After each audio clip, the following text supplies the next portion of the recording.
تو تنہائی کا احساس مار دیتا ہے۔ اس سے ایک اور مطلب نکلتا ہے کہ لباس کے بغیر ایک لمحہ گزارا نہیں۔ سارا دن پانی نہیں پیتے ہیں نا، اب میں بیان میں پانی پی رہا ہوں، کیونکہ 16 گھنٹے تو گزارے ہیں نا، پانی نہیں پیا، کھانا نہیں کھایا، 16 سیکنڈ لباس کے بغیر گزار سکتے ہیں؟ بولو۔ کوئی بھی کمرے میں نہ ہو، تم تنہا ہو، تم کپڑے اتارو تو تم اپنے آپ کو عجیب فیل کرو گے، تم خود اپنے آپ کو چادر میں چھپانے کی کوشش کرو گے۔ ان لباس ایک ایسی زبردست ضرورت ہے بلا دلیل کہ تم تنہا کمرے میں بھی کپڑے اتارو تو تم اپنے آپ کو عجیب سا محسوس کرتے ہو۔ اس سے پتہ چلا کہ بیوی کے بغیر کوئی زندگی نہیں ہے اور خامد کے بغیر عورت کی کوئی زندگی نہیں ہے۔ یہ ہمارا بدبخت معاشرہ ہندی کہ کسی بچی کو طلاق ہو جائے وہ گل سڑ کے مر جاتی، اس کی شادی نہیں ہوتی۔ کوئی جوان بچی بیوہ ہو جائے وہ سسک سسک کے مر جاتی، اس کی شادی نہیں ہوتی۔ کوئی 40-50 سال کا ہو جائے مرد، اس کی بیوی مر جائے، کوئی اس کو لڑکی دینے کے لیے تیار کوئی نہیں۔ اور لباس کا لفظ بتاتا ہے کہ شادی کے بغیر انسان ننگا ہے، اور ننگے انسان کا کوئی کہیں بھی گزارا نہیں ہے۔ لفظ لباس بتاتا ہے کہ ہم اس چیز کو رواج دیں کہ شادیاں ہوں، بیوہ کی شادی ہو، مطلقہ کی شادی ہو، کوئی کس کی بیوی مر جاتی ہے۔ حضرت ابن مسعود کا فرمان ہے اگر میری موت میں 10 دن باقی ہوں تو بھی میں شادی کر لوں گا اگر میری بیوی مر جائے تو۔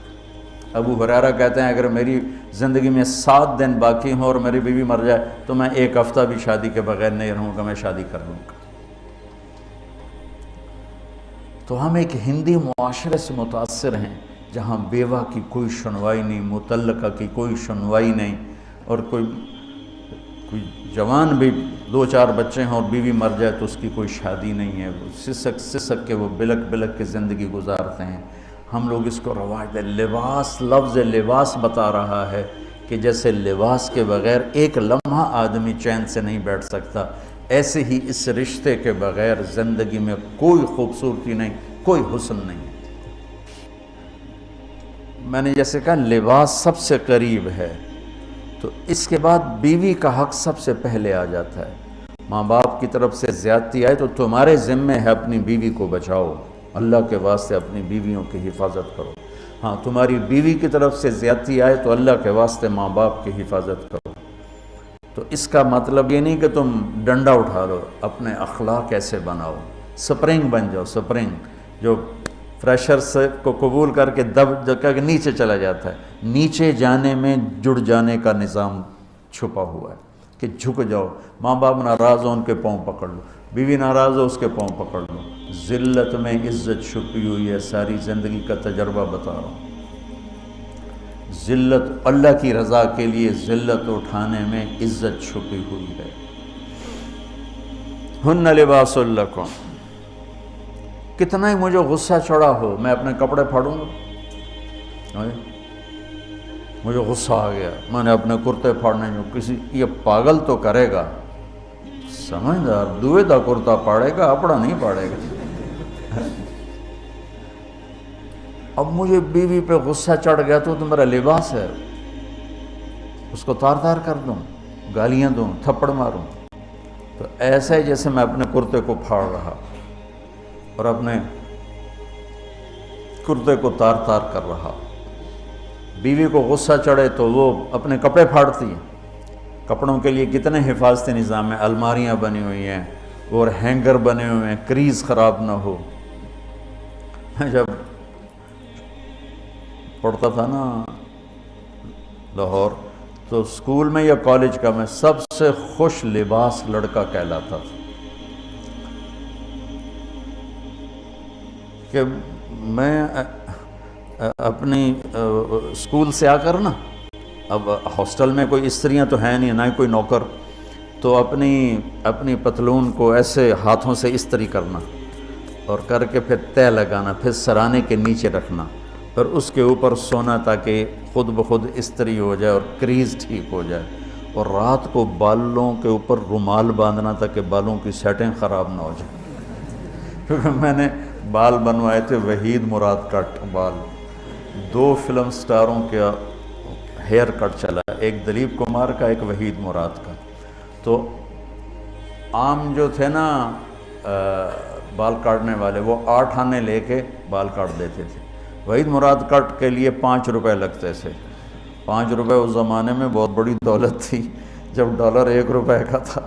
5 ڈالر کتنے ہو گئے ہیں جی؟ 500 سے اوپر ہے۔ تو یوں سمجھو کہ وہ 5 روپے دے کر وحید مراد کٹ بنتا تھا، تو پھر میں وہ اوپر رومال باندھتا تھا کہ سوتے ہوئے میرے بالوں کا ہیئر سٹائل خراب نہ ہو جائے۔ ایک چھوٹا سا بچہ ہے لیکن اپنے لباس کو کیسے حفاظت کر رہا ہے، کریز ٹھیک کر رہا ہے، سرانے کے نیچے رکھ رہا ہے اور اس کو صاف ستھرا رکھ رہا ہے۔ ہم کھاتے ہوئے کیا کرتے ہیں، آگے اگر کپڑے نئے پہنے ہوں تو آستینیں چڑھا لیتے ہیں کہ کہیں کوئی شوربہ، کچھ سالن ادھر نہ لگ جائے، ادھر نہ لگ جائے۔ میں جب بھی بیٹھتا ہوں تو میری بیوی کہتی ہے آستینیں چڑھاؤ، آستینیں چڑھاؤ، لگ نہ جائے۔ اور آگے ہم کیا کرتے ہیں، تولیہ رکھتے ہیں، نیپکن رکھتے ہیں، رومال رکھتے ہیں۔ بڑے بڑے ہوٹلوں میں جاؤ تو پہلے وہ ساتھ رکھا ہوتا ہے کہ کوئی کھانے کا ذرہ گرے، سالن کا کوئی قطرہ گرے تو آپ کے کپڑے خراب نہ ہوں۔ ہم کیچڑ میں جا رہے ہوں تو ہم اپنے پاؤں گندے کر لیتے ہیں، کپڑے گندے نہیں ہونے دیتے۔ اپنے شلوار اوپر کر لیتے ہیں، پتلون اوپر کر لیتے ہیں، پاجامہ اوپر کر لیتے ہیں۔ تو جب کہیں سے کوئی آنے لگے ایسی ناگواریاں تو اپنے اوپر لے لو، بیوی پہ نہ آنے دو۔ ہم کپڑا بچاتے ہیں یا پاؤں بچاتے ہیں؟ کپڑا بچاتے ہیں، شلوار اوپر ٹانگ لیتے ہیں، کرتے کو یوں سمیٹ لیتے ہیں۔ تو جتنا کیچڑ ہے حالات کا، واقعات کا، اخلاق کا، وہ کیچڑ اپنے اوپر لے لو، بیوی کو بچا لو۔ اور بیوی کیا کرے، وہ جتنا کیچڑ ہے حالات کا، واقعات کا، ناگواریوں کا، اپنے اوپر لے لے، خامد کو بچا لے۔ لباس کا اور کیا کام ہے، یواری سواتکم، یہ تمہارے عیب چھپاتا ہے۔ تو میرا کام کیا ہے، میں بیوی کی کمیاں چھپاؤں، ڈھنڈورا نہ پیٹوں۔ بیوی کا کام کیا ہے، خامد کی کمیاں چھپائے، ڈھنڈورا نہ پیٹے۔ دوسرا کام کیا ہے لباس کا، وریشہ، لباس مجھے خوبصورت بناتا ہے۔ یہ ایک واحد رشتہ ہے جو زندگی کو خوبصورت بناتا ہے۔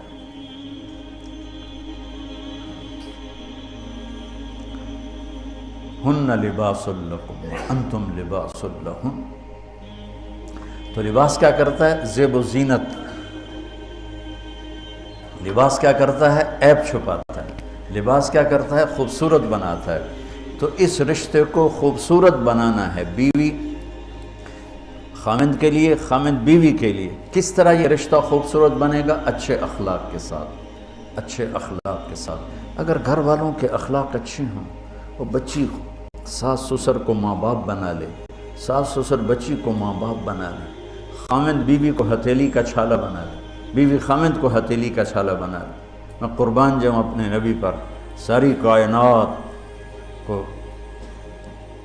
نور ایمان دینے والی ہستی، اور حضرت عائشہ رضی اللہ عنہ کو لقمے بنا کے کھلا رہے ہیں۔ کمال۔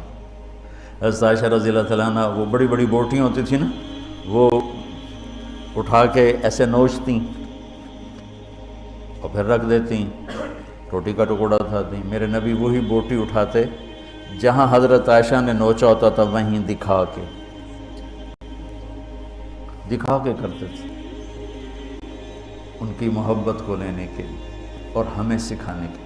حضرت عائشہ گلاس اٹھاتی، وہ بڑے بڑے ہوتے تھے، اب تو یہ چھوٹے چھوٹے گلاس ہیں۔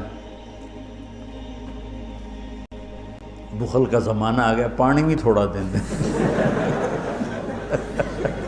ہمارے دیہات کا کلچر تھا، اب تو مٹ گیا ہے، مہمان ہی کوئی نہیں ہوتے۔ جب کچی سڑکیں ہوتی تھیں اور ذرائع نہیں تھے تو بہت سے مسافر ہمارے ڈیروں میں آ کے رات گزارتے تھے، ہماری پہچان والے نہیں، اجنبی راہگیر، اور کوئی پہچان والے بھی، لیکن جو بھی تھے، کوئی اپنے ہیں، پہچان والے ہیں، دوست ہیں، مسافر راہگیر ہیں، ان کو رات کو کھانے کے بعد دودھ پلانا یہ ہماری تہذیب تھی کہ جتنے بھی ہیں دیرے میں 15 ہیں 20 ہیں 1 ہے، جاؤ بھئی روٹی کھا لی ہاں دودھ پیواؤ سارے ہیں۔ وہ جانور بہت زیادہ ہوتے تھے، کھیتی باڑی کم ہوتی تھی، دودھ وافر ہوتا تھا، وہ گلاس اتنے بڑے بڑے ہوتے تھے، 3 پاؤ کا گلاس ہوتا تھا۔ تو ایک ہمارے دادے کے زمانے کا نا چاچا لال سنپال وہ آ گیا دیرے میں، نوکر گیا دودھ پلانے، تو گلاس کو دیکھ کے نوکر سے کہندا پتر میں نہیں پیندا۔ اسا کہا چاچا کیوں نہیں پینا؟ اسا کہا 2 تو ود پیواں تو بے غیرت بنا تے 2 تے میرا گزارا نہیں جاتا میں نہیں پیندا۔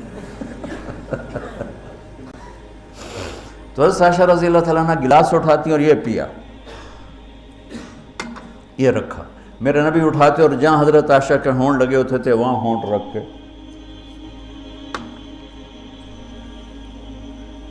یہ زندگی سکھائی ہے۔ یا عائشو، کیا محبت سے بولا عائشہ نے، یا عائشو، یہ عاشقانہ انداز ہے، محبوبانہ انداز ہے۔ یا حمیراء، عائشہ آؤ دوڑ لگائیں۔ عائشہ مجھے پتہ چل جاتا جب تو میرے اوپر ناراض ہوتی ہے۔ حضرت عائشہ نے کہا وہ کیسے؟ کہ جب تو میرے اوپر ناراض ہوتی ہے نا تو یہ نہیں کہتی مجھے رب محمد کی قسم، تو کہتی مجھے رب ابراہیم کی قسم۔ جب تو میرے اوپر راضی ہوتی ہے تو کہتی ہے مجھے رب محمد کی قسم، اور جب تو میرے اوپر ناراض ہوتی ہے تو کہتی مجھے رب ابراہیم کی قسم۔ کہ یا رسول اللہ صلی اللہ علیہ وسلم نام ہی آپ کا نہیں لیتی، میرا تو دل آپ پہ کیا، میری جان قربان ہے آپ پر۔ عرب کے ماحول میں اظہار عشق عیب تھا بیوی سے، ہاں معشوق سے اظہار عشق ساری شاعری بھری پڑی، تم نے شعراء جاہلیت پڑھو یا بعد کو پڑھو، بھری پڑی۔ وَهَلْ تَبْكِينَ لَيْلَا إِذَا مِتُّ قَبْلَهَا وَقَامَ عَلَىٰ قَبْرِ النِّسَاءُ النَّوَائِحُ لَيْلًا كَمَا لَوْ أَصَابَ الْمَوْتُ لَيْلًا بَكَيْتُهَا وَجَادَ لَهَا دَمْعًا مِنَ الْعَيْنِ الصَّافِحُ وَأَغْبِطُ مِنْ لَيْلًا بِمَا لَا أَنَالُهُ بَلَا كُلُّ مَا قَرَّتْ بِهِ الْعَيْنُ طَائِعُ وَلَوْ أَنَّ لَيْلًا، دیکھو لیلہ لیلہ لیلہ 4 شعر ہیں، لیلہ ہر شعر میں لیلہ۔ وَلَوْ أَنَّ لَيْلَ الْأُخَيْلِيَّةَ سَلَّمَتْ عَلَيَّ بَدُونِي جَنْدَلٌ وَالصَّفَائِحُ لَسَلَّمْتُ تَسْلِيمَ الْبَشَاشَةِ أَوْزَقَ إِلَيْهَا صَدًا مِنْ جَانِبِ الْقَبْرِ سَائِحُ۔ وہ بڑے زور شور سے لیلہ لیلہ لیلہ اپنے اشعار میں کہہ رہا ہے، لیکن بیوی سے اظہار عشق عیب، موت، اس ماحول میں جس میں بیوی سے اظہار عشق ایک عیب تھا اور معشوق سے اظہار عشق شاعری بھری پڑی۔ ترکت ہوا لیلہ وسعد بمعزل، کیا کیا خوبصورت شاعری ہے۔ بے بالشموس الجانحات غواربا، اللہ بساط من الحریر جلاببا حاولنا تفدیتی وخفنا مراقبا فوضعنا ایدیہن فوق ترائب۔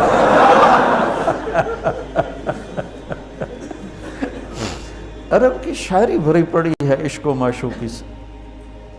اس ماحول میں میرے نبی سے ایک شخص کہتا ہے یا رسول اللہ من احب الناس الیک، آپ کو سب سے زیادہ کس سے پیار ہے؟ بھری محفل ہے، مسجد الگ نہیں کہ یوں کر کے پوچھ رہا ہو، بھری محفل میں آپ سب سے زیادہ کس سے پیار کرتے ہیں؟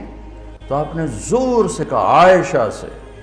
اللہ اکبر، اللہ اکبر، ہائے ہائے ہائے، وہ تو ہل گئے، کہنے لگے، ان کی تو سمجھ میں نہیں آئی بات، تو انہوں نے کہا یا رسول اللہ میرا مطلب ہے مردوں میں آپ کس سے زیادہ پیار کرتے؟ تو آپ کو اندازہ ہو گیا بھئی کیوں یہ پوچھ رہا ہے، اس کو ہضم نہیں ہوا جواب۔ تو آپ نے کہنا تھا ابو بکر سے، تو آپ نے فرمایا مردوں میں عائشہ کے عباس، ابوہا عائشہ کے عباس۔ کیا زندگی سکھائی، ہن لباس لکم وانتم لباس لہن، یہ تمہارا لباس ہیں، تمہیں کتنا ہی غصہ چڑھے لباس تو نہیں پھاڑو، تمہیں غصہ چڑھے بیوی کو کو بے عزت نہ کرو. بیوی کو غصہ چڑھے تو کرتا پھاڑے گی, اپنا دوپٹے کو آگ میں ڈالے گی, نہیں, اس کو بچائے گی. صرف پاگل یہ کام کرتا ہے. اسی ایک لفظ لباس کے اندر زندگی گزارنے کا پورا طریقہ موجود ہے. اور اسی کے اندر بیواؤں کی, مطلقہ کی, رنڈوے کی شادی کا اشارہ خوبصورت موجود ہے کہ لباس کے بغیر تو ایک لمحہ انسان نہیں گزار سکتا. تو اس کو رواج دینا یہ ہماری ذمہ ہے, اور اپنے نبی کی معاشرت کو بتانا یہ ہماری ذمہ ہے. تو ان مسائل میں پڑ گئے جن کا نہ جنت سے تعلق ہے نہ جہنم سے تعلق ہے. الٹا وہ مسائل جس میں زیادہ اختلاف ہے اس میں زیادہ بولنا, زیادہ تقریریں کرنا, اس چیز نے ہمیں اپنی منزل سے بہت دور کر دیا. ہم کھو گئے ہیں, کہیں اور چلے گئے ہیں. تو اس عرب کے ماحول میں میرے نبی نے لباس بنا کے دکھایا. صفیہ رضی اللہ تعالیٰ عنہ چھوٹے قد کے تھے, اونٹ پہ سواری کے لیے وہ خود نہیں کر سکتی تھی, آپ نے اپنا گھٹنا آگے کر دیا. حضرت صفیہ نے آپ کے گھٹنے پر پاؤں رکھا اور اس کو زینہ بنا کے آپ نے ان کو اوپر چڑھایا, زینہ بنا کے.